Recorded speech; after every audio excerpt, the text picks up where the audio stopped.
पाकिस्तान और इंडिया के बीच में जब से क्रिकेट चल रही है, मेरा ख्याल है कि इतना बड़ा जिसे कहते हैं ना गैप पाकिस्तान और इंडिया की क्रिकेट में शायद ही इससे पहले कभी आया हो। हाँ ठीक है कि आपके अभी भी थोड़े से नंबर्स उनसे ज़्यादा हैं, बट जिस किस्म की आप क्रिकेट खेल रहे हैं ये नंबर सेम नहीं रहने, ये आपको बड़े अच्छे तरीके से पता है।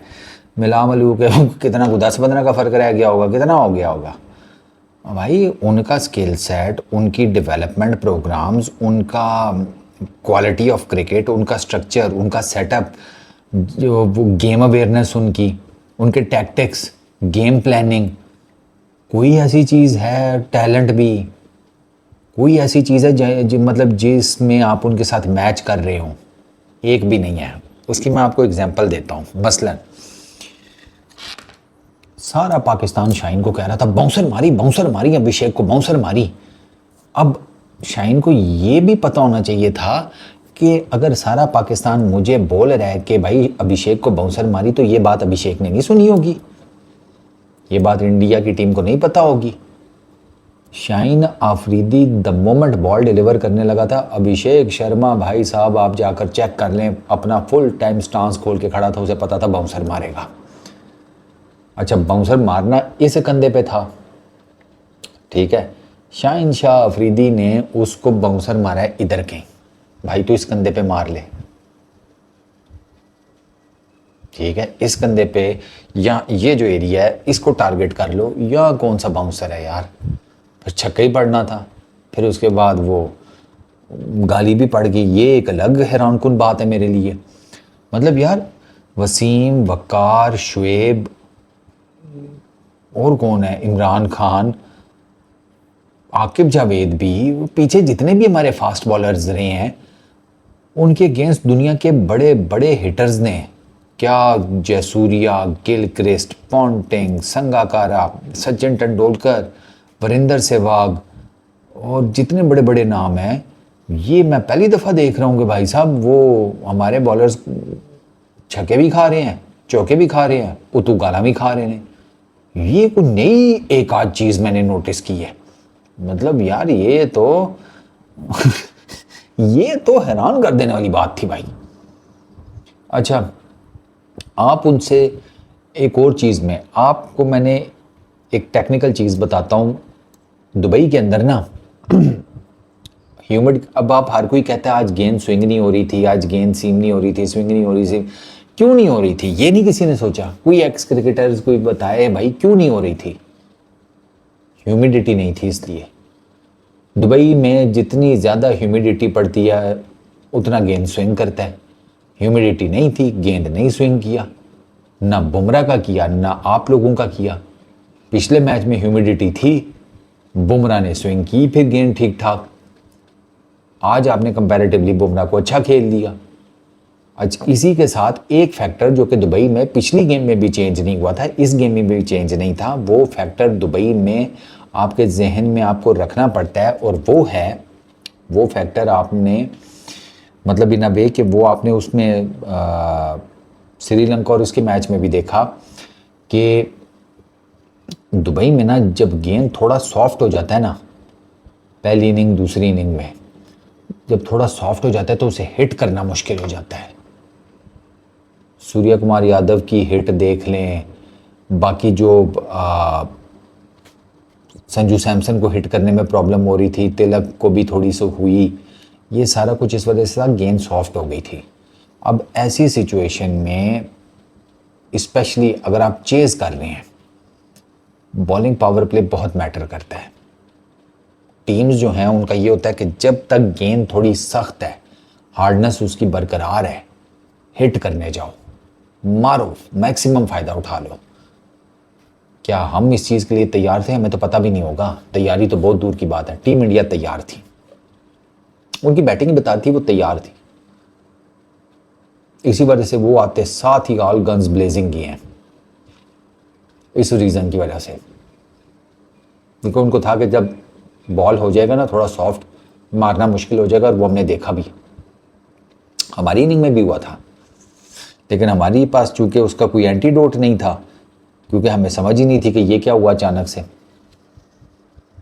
फिर हमने मिडल ऑर्डर में जिसे कहते हैं 2 अजीम शान बैट्समैन भी भेज दिए, पहले हुसैन तलत और उसके बाद सलमान अली आगा, तो वो बिल्कुल ही काम ख़राब हो गया। ये अवेयरनेस होती है ना, उनको थी, हमें नहीं थी। हमें क्यों नहीं थी? उनके पास ऐसा क्या है कि उन्होंने ये गेम अवेयरनेस हासिल कर ली, हम नहीं कर सके? डाटा का बंदा उनके पास भी होगा, डाटा का बंदा आपके पास भी होगा। कंडीशंस को वो भी रीड करते हैं, आप भी रीड करते हैं, क्लियर कट है। वो आपसे ज़्यादा बेहतर अच्छा रीड करते हैं, वो डाटा को अच्छा एनालाइज करते हैं, आप नहीं करते। आपका बुनियादी तौर पर स्ट्रक्चरल फेलियर है, स्ट्रक्चरल फेलियर। वहाँ पर टीनेज में अगले राहुल द्राविड के हवाले कर देते हैं बच्चे अपने, आप पता नहीं किसके हवाले करते हैं, मुझे तो ये भी नहीं पता। दुनिया में शायद ही कोई ऐसा क्रिकेट बोर्ड हो जहाँ पर कोई तगड़ा किस्म का डायरेक्टर क्रिकेट ना हो। आपका कौन है? आपके पहले वहाब रियाज थे क्रिकेट के ऑल इन ऑल, अब वाकिब जावेद हैं। ये तो हालात चल रहे हैं आपके। वो उन्होंने अपने सिस्टम पे बड़ा ज़बरदस्त काम किया है, उनको आईपीएल का बहुत फ़ायदा हुआ है। आपने अपने सिस्टम पे क्या काम किया? आपने अपनी पीएसएल के ऊपर कितना काम किया है? मैं ये बात क्रिकेट बोर्ड से भी पूछ रहा हूँ और जो आईपीएल की फ्रेंचाइजीज हैं उनसे भी पूछ रहा हूँ। उधर तो भाई फ्रेंचाइज जो है वो बड़ा कुछ ओन करती है आईपीएल को लेकर, अपने फैंस को लेकर। आपका तो जिसे कहते हैं बस, आप कहते हैं बस ठीक है, फैंस आ जाते हैं, अल्लाह लाते खैर सलाह, अब हम इनको लॉयल्टी भी दें, क्या करें? फैंस के लिए कभी किसी फ्रेंचाइज ने किया हो? लाहौर कलंदर्स थोड़ा बहुत करती रहती है, लाहौर कलंदर्स के अलावा बाकी सारे तो जिसे कहते हैं ना ही पूछो। लाहौर कलंदर्स के बाद थोड़ा सा मुल्तान सुल्तान, बाकी सारी फ्रेंचाइजेज सत्तू पी के सो रही हैं। तो क्रिकेट के ऊपर जब आपके मुल्क में कोई काम ही नहीं होगा तो आप एक ऐसे कंट्री को, बेशक वो इंडिया है, वो मोगादेशो है, वो सोमालिया है, भूटान है, कोई भी और XYZ कंट्री है, आप उससे कैसे कम्पीट करेंगे जो अपनी क्रिकेट के ऊपर कब से काम कर रहे हैं और ग्रेजुअली वो अपनी क्रिकेट को डेवलप करते गए हैं। टैलेंट और स्किल सेट और सारा कुछ उनके प्लेयर्स में ऑलरेडी होता है। आईपीएल उसको पॉलिश करता है और प्लस आईपीएल उन्हें कॉन्फिडेंस देता है। ये चीज़ तो आप अपने लड़कों के साथ भी डेवलप कर सकते हैं। आपके पास भी तो पीएसएल है, इंटरनेशनल क्रिकेटर्स आते हैं, कुछ ना कुछ तो इनको दे के ही जाएंगे ना, कुछ ना कुछ तो सिखा के ही जाएंगे। लेकिन मसला ये है कि आप अपने जो यंग लड़के हैं उनके ऊपर काम ही नहीं करते। आप उन कहते हैं बस ठीक है, लाइकनेस डिसलाइकनेस चलती रहती है आपकी। वहाँ पर मेरिट के ऊपर फैसला होता है। वहाँ पर कंपटीशन इतना टफ हो चुका है कि वहाँ पर जायसवाल जैसा ओपनिंग बैट्समैन बाहर बैठा हुआ है, श्रेयस अय्यर जैसा middle order batter T20 team में जगह नहीं बना पाता। आप वहाँ पर आपने वो केएल राहुल को बाहर बैठाया हुआ है। ये 3 छोटे नाम हैं। मिडल ऑर्डर में उनके पास रिंकू सिंह जैसा कुल्हाड़ा है, वो उसको खिला ही नहीं पा रहे। कैसे खिलाएं, किसकी जगह खिलाएं? वहाँ कंपटीशन इतना ज़्यादा टफ है। जायसवाल किसी भी टीम में ऑटोमेटिकली ओपन डोर्ड ओपनर है। श्रेयस अय्यर मिडल ऑर्डर में बैटर, रिंकू सिंह को दुनिया की कोई भी टीम ले ले भाई वो जगह नहीं बना पा रहे। उसकी रीज़न बेसिकली है कि उन्होंने अपने प्लेयर्स की डेवलपमेंट पे स्टेप बाय स्टेप बहुत अच्छा काम किया। स्कूल लेवल से ही वो ताड़ना शुरू करते हैं, ठीक है, वो पैसे पूसे भी देते हैं कि बच्चे की एजुकेशन भी ख़राब ना हो, उसके घर का ख़र्चा भी चलता रहे और वो क्रिकेट भी खेले अगर उसके अंदर वो टैलेंट देख लेते हैं। फिर उसको आहिस्ता आहिस्ता डेवलप करते हैं। अंडर 14, अंडर 16, वो टीन एज में आता है, उसको जो बड़े बड़े एक्स क्रिकेटर्स हैं उसके अंडर दे दिया जाता है, क्या बैटिंग में क्या बॉलिंग में। वहाँ पर वो जनाब मज़ीद अपना जो स्किल सेट है उसको निखारता है, नई चीज़ें सीखता है, नया अपने आप को जिसे कहते हैं रीवैम्प करता है। फिर उसके बाद वो छोटी मोटी जो रांझी बाकी जो हैं उनकी डोमेस्टिक क्रिकेट वो खेलना शुरू करता है, परफॉर्मेंसेस देना शुरू करता है। फिर Aahista Aahista step by step वो ऊपर आता है। अल्टीमेटली वो फिर इंडिया की क्रिकेट टीम में आ ही जाता है। मतलब बहुत एक्स्ट्रा ऑर्डिनरी टैलेंट हो, जाहिर सी बात है, ऐसे तो उठ के कोई भी नहीं आ सकता। 150 करोड़ की आबादी है, उस 150 करोड़ की आबादी में से 11 ने खेलना होता है। तो आप कंपटीशन का अंदाज़ा लगा लें कितना टफ है।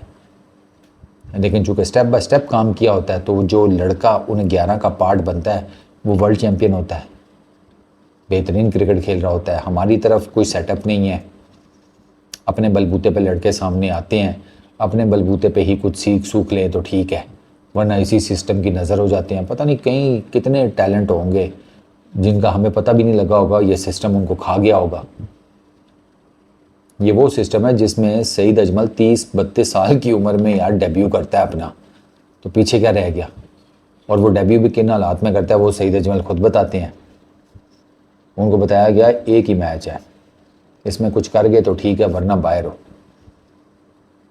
ये तो हालात है हमारी क्रिकेट के।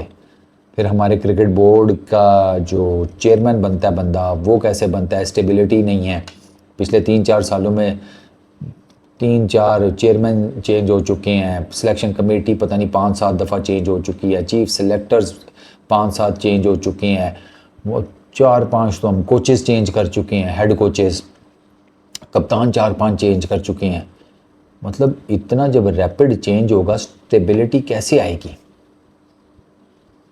और वो सारी अनस्टेबिलिटी जो है वो अब हमारी टीम में भी नज़र आती है। अब हम जिसे कहते हैं हमारा बैटिंग ऑर्डर कोई सेट नहीं है, बैटिंग नंबर्स कोई सेट नहीं है, बॉलिंग का कुछ पता नहीं लग रहा। I have absolutely no idea कि हम किस टाइप की क्रिकेट खेल रहे हैं। बट एक चीज़ जो मुझे श्योर है वो ये है कि इस टाइप की क्रिकेट खेल कर हम इंडिया को ख्वाब में भी नहीं हरा सकते। रियलिटी में तो बहुत दूर की बात है। ये 2 मैचेस ने आपको बड़ा वाज़े कर दिया होगा कि आप हर चीज़ में उनसे बहुत पीछे हैं, आप ख्वाब में भी उनको नहीं हरा पाएंगे, क्योंकि उनकी चीज़ें मैकेनिज़्म के साथ आगे आई हैं। आपका मैकेनिज़्म बिल्कुल ख़राब है, आपकी सोच ही बहुत ख़राब है। जिस टीम में ये सोच हो कि या जिस बोर्ड में ये सोच हो ना कि सबसे ज़्यादा रन्स बनाने वाले को या सबसे अच्छे बैटर को कप्तान बना दो, फिर वहाँ पे यही होगा। सीरियसली स्पीकिंग वहाँ पे यही होगा। ये काम इंडिया में भी होता था, तब तक वो इतनी खास वो नहीं कर पाते थे। फिर उन्होंने चेंज किया इस चीज़ को। फिर उन्होंने मतलब MS धोनी के बाद तो उनका ये होता है कि भाई जो अच्छा है, सीनियर है, चला लेगा, मामलात की समझ रखता है, लड़कों को कंट्रोल में रखेगा, टीम का माहौल ठीक रखेगा, जिसमें कप्तानों वाली सारी क्वालिटीज़ हों वो उसको कप्तान बनाते हैं।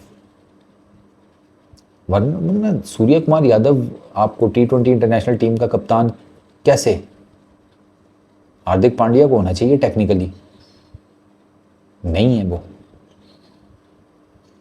तो वो अगर कप्तान भी चेंज करते हैं तो बड़ा सोच समझ के चेंज करते हैं, ठीक है। वो टीम में भी किसी लड़के को लेकर आते हैं तो उसके ऊपर बहुत ज़्यादा काम हुआ होता है, वो लड़का वेल पॉलिश्ड होता है। आप अभिषेक शर्मा को देख लें, क्या यूनिक टैलेंट है यार, खड़े खड़े मारता है, इतना लंबा कद भी नहीं है। वो क्रिस गेल होता ना फिर भी समझ आती कि यार भाई साहब कद ही बड़ा लंबा है, खड़े खड़े क्या बाउंसर मारो क्या कहीं मारो, उठा के बाहर फेंके, कद भी इतना लंबा नहीं है। पोटेंशियल का जिसे कहते हैं उसके अंदर न्यूक्लियर है, हर गेंद पे फटता है, लात इतनी ज़्यादा नहीं घुमाता वो, आप उसको चेक करें, उसका फुटवर्क कोई बहुत एक्सीलेंट किस्म का नहीं है अभिषेक शर्मा का, लेकिन उसका हैंड आई कोऑर्डिनेशन और उसकी लाइन और लेंथ की रीडिंग वो इतनी टॉप नॉच है कि आप उसे कहीं पर भी गेंद करें ना वो आपको उठाकर फेंकेगा। ये आपने होते हुए देखा है। तो यार भैया बहुत हमारे बहुत मसाइल हैं, और पाकिस्तान और इंडिया की क्रिकेट में हर चीज़ में ना करते ना मुझे लगता है कि कोई लाख एक लाइट ईयर्स का फ़र्क तो होगा ही होगा। अब ये आपने फ़र्क कैसे तय करना है ये आप देख लें। इस तरह की अब आपकी टीम जो है ना बड़ी टीम्स की लीग से निकल आई है, ठीक है। अब आप Bangladesh, Zimbabwe, Sri Lanka, to some extent Afghanistan, आप बस इन टीम्स के बीच में रह गए हैं। अगर आपने अपनी क्रिकेट की बेहतरी ना की तो फिर आप एसोसिएट नेशंस में भी जा गिरेंगे उनके लेवल पर भी, and this is very sad to see seriously. बेड़ा गर्क ही कर दिया भाई सब ने मिल के हमारी क्रिकेट का। ना कोई पॉलिसी है, ना कोई सोच है कि आगे कैसे लेकर जाना है, क्या चीज़ें चेंज करें। एक्स क्रिकेटर्स उन सब की अपनी बक बक है, पीसीबी का अपना पता नहीं क्या हिसाब किताब चल रहा है। हर चीज़ जिसे कहते हैं ना खूह में गिरी हुई है और पता नहीं निकलेगी कैसे। चलो जी, इस वीडियो में इतना ही। अपना बहुत ख्याल रखना। Peace out.